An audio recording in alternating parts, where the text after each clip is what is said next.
নমস্কার, আমি শুভ্রজিৎ এবং আপনাদের সকলকে আরও একবার স্বাগত আমার চ্যানেল ফিল্মি চতুষ্কোণে। কেমন আছেন সকলে? খবরটা দিই, অ্যাকচুয়ালি নতুন চাকরিতে জয়েন করেছি, তো সেটার জন্য যা হওয়ার তাই, জাস্ট টাইম ম্যানেজমেন্ট করে উঠতে পারছি না, একদম পারছি না। সেই কারণেই এতটা দেরি করে করে ভিডিও আসছে। যাই হোক, আমি চেষ্টা করছি খুব জলদি যেন ওই পুরোনো রুটিনে যতটা পারি ফিরে আসবার। যাই হোক, সেসব গোরচন্দ্রিকা আর করছি না। বুমেরাংয়ের দ্বিতীয় গান এসছে, দিন দুয়েক হয়ে গিয়েছে অলরেডি। আমি ভিডিও বানাতে বসি রাত 12টার সময়।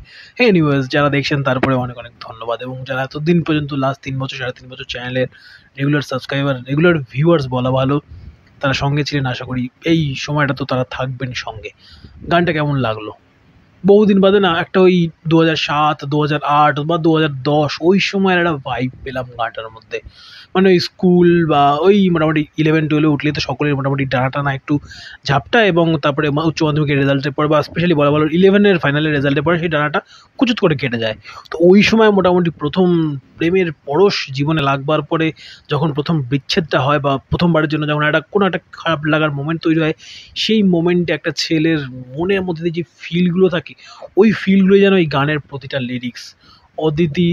অদ্বিতীয়া তোর তেই আমার জীবন শুরু, তোতেই আমার জীবন শেষ, এই যে এই ভাইবটা, ওই একটা একদম কি বলবো, একদম আবেগের একটা পাহাড়, আবেগের একটা পুঞ্জীভূত মেঘ জমে থাকা, সেই বিষয়টা গানটার মধ্যে খুব করে রয়েছে। কি মায়া ভরা একটা রেন্ডিশন রয়েছে এখানে, অবশ্যই সোনু নিগমের ভয়েসে। কিছুদিন আগে একটা গান এসেছিল পারিয়াতে সোনু নিগমের ভয়েসে, সেটা তার থিম সং হয়েছিল। আমি বলেছিলাম এই গানটা সোনু নিগমের ভয়েসে যায় না, একেবারে যায় না। সেদিনে আমি ভিডিও করবার সময় বলছিলাম ওই গানটার ক্ষেত্রেই সোনু নিগমের খুব করে ফ্যান আমি, নিজে কনসার্ট দেখেছি লাইভ, তো তারপরে তার ফ্যান না হলেও তার ওই পারফরমেন্স, তার ওই রেঞ্জ, আপনি প্রেমে পড়ে যাবেন। বস একটা কনসার্ট জীবনের সুযোগ হলে, সময় হলে অবশ্যই গিয়ে দেখবেন সোনু নিগমের। লোকটার রেঞ্জ আলাদা লেভেলের রেঞ্জ।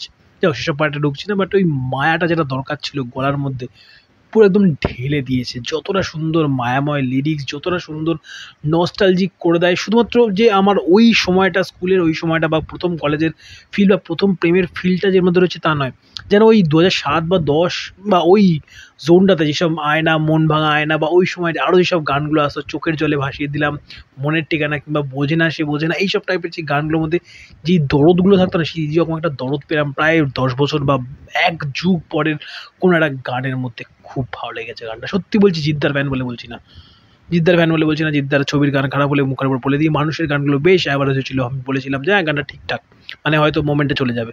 বাট এই গানটার লিরিক্সটা নীলায়নদা খুব খুব করে মানে দরদ দিয়ে লিখেছে। হয়তো তার মনে হয়তো সেই তার প্রথম প্রেম ভাঙবার বা প্রথম প্রেমে কিছু একটা ওরকম মোমেন্ট তৈরি হওয়ার কিছু একটা হয়তো ভাবনা চলছিল, নাহলে এইরকম লিরিক্স, তার জন্য প্রেম লাগে বস। যাই হোক, তো বেশ ভালো ভালো গান হয়েছে, এবং রুক্মিণীকে দেখতে বেশ সুন্দর লেগেছে। মানে যা পেয়েছি, গানটা অবভিয়াসলি থাকবে, প্রি ক্লাইম্যাক্স থাকবে বা সেকেন্ড হাফ একটা এরকম একটা মোমেন্টই থাকবে, যেখানে তা মানে ওই যেরকম হয় ক্রিয়েটিভ মানুষজন, কিংবা ধরেন যারা তাদের কাজের প্রতি একটু বেশি প্যাশনেট, তারা জীবনে অনেক কিছু হারায়। কিছু একটা বিশাল করে পেতে গিয়ে সে জীবনে অনেক কিছু হারায়, হয়তো তারপরে সে নিজেকেই সান্ত্বনা দেয় এটা বলে যে সব পেলে নষ্ট জীবন। তো সেরকমই বিশাল কিছু একটা অ্যাচিভ করতে গিয়ে বা হয়তো প্যাশনের পিছনে চড়তে গিয়ে সে হারাতে চলেছে তার প্রেমকে। সেই মুহূর্তে প্রেম মুভ অন করতে চাইছে, সেও মুভ অন করতে পারছে না, আর ও তো পারছেই না, বিয়ের কার্ডটা ছিঁড়ে ফেলার ইনভিজিবল। তো স্টোরি তো টোটালি ক্লিয়ার, সেটা নিয়ে আপনারা অনেক অনেক আপনারা তো এর থেকেও বেশি কিছু ডিকোড করে ফেলেছেন, বা আরও যেসব আমার ফেলো ইউটিউবার রয়েছে তারাও তো এর থেকেও বেশি অনেক বেটারভাবে মানে বলতে পেরেছে স্টোরিটাকে। বাট যা দেখে 1-2 ঝলক দেখে মনে হলো গানটা ভিজুয়ালাইজেশনের পার্টে, তো এটাই বলতে পারলাম। রুক্মিণীকে দেখতে সুন্দর লাগছে, এবং জিদ্দার যে সেটটা বা বলা ভালো তার ল্যাবটা, অ্যাকচুয়ালি সেই ল্যাবের মানে প্রোডাকশন ডিজাইন বেশ ভালো হয়েছে। টিজার আমরা সেটা দেখেছি, এখানেও বেশ কিছু ঝলক দেখতে পেলাম। তার কস্টিউমগুলো স্পেশালি তাকে দেখতেও ভালো লাগছে, এবং তার কস্টিউমের চয়েসও ভালো হয়েছে, এবং তার সঙ্গে টোটাল যে ল্যাবটার প্রোডাকশন ডিজাইন, সেই প্রোডাকশন ডিজাইনটা ভালো, গানটা ভালো। সবাই মিলে 2.5 মিনিট 3 মিনিট যাই বলি, লুপে শোনবার মতো গান। মানে যদি রিসেন্টলি বিচ্ছেদ হয়ে থাকে, এবং আপনার মধ্যে যদি ওই যার ছবি মন এঁকে যায় টাইপ অফ ভাইবগুলো থেকে থাকে, তবে অবভিয়াসলি এই গানটা আপনার ভালো লাগতে চলেছে। কেমন লেগেছে গানটা অবশ্যই কমেন্ট বক্সে জানান। আমি আমার অনেস্ট মতামতগুলো আপনাদের সঙ্গে চেষ্টা করলাম শেয়ার করে নেওয়ার জন্য। That's it from my side for this অদ্বিতীয়া সং রিয়াকশন। যারা দেখলে সেসব অব্দি চ্যানেলটাকে সাবস্ক্রাইব করুন, পাশে থাকা নোটি বাটনটাতে অল নোটিফিকেশন অন করে চ্যানেলের সঙ্গে থাকতে বলবেন না। আশা করি যেভাবে আপনাদের 3-3.5 বছর পাশে পেয়েছি, এই সময়টা তো আপনাদের সেইভাবেই পাশে পাবো। বাই, ভালো থাকবেন।